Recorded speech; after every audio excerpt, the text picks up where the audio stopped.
All right, everybody, and welcome to the very first match preview of the season, Sunderland versus Ipswich. But before we do, Stephen, what's going on with my forfeit? As you all know, I play for the Cambridge over 40s team now. I've spoken to the manager about it and he's all for it.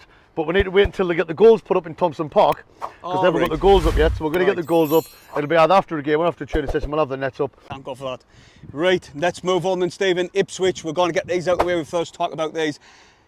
I think it's going to be a hard game. They've done really well last season and didn't even think they were going to make the top six, let alone finish second. They scored 101 goals, only conceding 35. They've done outstanding in the back end. They was bashing teams 6-0 here, 6-0 there. And I just wonder if they're going to bring that momentum, a bit like what Sunderland did, into the Championship. I think it's going to be a very, very, very tough game. Well, it will be. As we know, newly promoted teams, they always hit the ground running when they get promoted.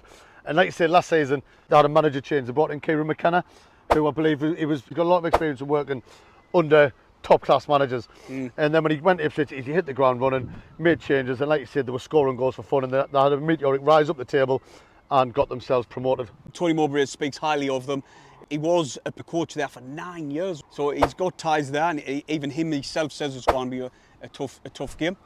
Like you say, Stephen, there's quite a few players we've got to watch out for. Broadhead, obviously big and one. He scored 8 goals. Limped off, or he got subbed off and limped off one of the pre-season friendlies, but apparently it's not that serious, but we'll find out. And we'll find out when it comes to game day. A few others to mention, Steve? Yeah, it is always hard when it's the first game because you've got Nottingham on, you know what I mean? No. Got Connor Chaplin. For them, he was the top goal scorer last season. He scored 25 goals last season. They've also got Freddie Ladapo. We've come up against him quite a few times because he was at Rotherham and he scored a few against us. We were linked with him a few times, and I remember, if we go back over previous videos, there's ones where I said I would have liked to go for him in transfer windows, previous ones. I think we're agreed on that one. Yeah, also scored 17 goals last season. And another player we've played against him loads of times with our weird rivalry with Portsmouth, was Marcus Harness. He's pacey, he was direct. He was very consistent. Every time we played, he was good, and he created things, and he was a handful for us. The only thing I would like to think now is that we've got a much better team than what we had back then, so we should be able to handle him. No problem, really. Well, hopefully, no problem. Like touch wood, didn't say that, you know, and saying stuff like that happens. But no, like it's like I think it is going to be a hard game. Like I just hope they didn't bring that momentum like what we did. Now we're cracked on and we're pushed up the Championship, and you know we're doing really well. Finished 6th. Any other day with all the injuries, we could have went up automatically. From last season's squad, they've either sold or loaned out 16 players from the squad last season. Quite a few. And so far they've only brought in 4. Now obviously this is quite a few days before I think if there's any more changes, we will update you. George Hurst from Leicester for 1.5 million. He's a forward. They brought in Jack Taylor from Peterborough for 1.5 million again. And then they've got 2 people on loan. They've got Amori Hutchinson from Chelsea on loan, and they've got a goalkeeper, Kieran Slicker, from Man City. Definitely think within the next 9 days they're going to be bringing a few other bodies in the door. Ipswich, massive fan base. They're a big club. Big club, massive club. And like you say, this league's going to be very hard. The teams what's come down, Ipswich what's come up. And Ipswich are actually favourites above us to win the league. Just because of that momentum, I think. But nonetheless, it's one of the hardest leagues in the known for quite a while in the Championship to play in, like to try and get promoted out of. Well, it's the hardest league. It's the hardest league in English football. Now, it's not the best. Obviously, the Premier League's the best. Don't get us wrong. The Premier League's obviously the best. That's why it's the Premier League. But if you look at the Premier League, there's only they say they've got the top 6, the big 6, which aren't the big 6 anymore. There's only going to be, say, 3 or 4 realistic candidates to pushing for the Premier League, like to win the title. I took a while to get out. You can tell we haven't done this for a while, can you? But if you look in the Championship, there's literally one of 12 teams could go and win the league. Leeds, Southampton, Leicester came down. Yeah, I mean early doors for me. Looking at what's been happening over the summer and things like that, for me, it looks on paper that Leicester could possibly run away with it. Well, with the signings they've brought in. They've sent Harvey Barnes to the Mags.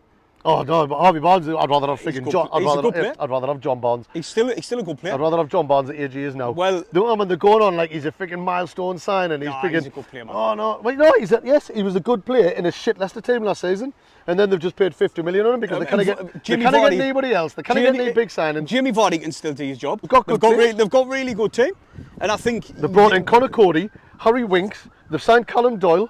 Obviously, we know very well. So there you go. They've got a good squad. I'm not saying that. I'm just saying Harvey Barnes isn't a fucking superstar.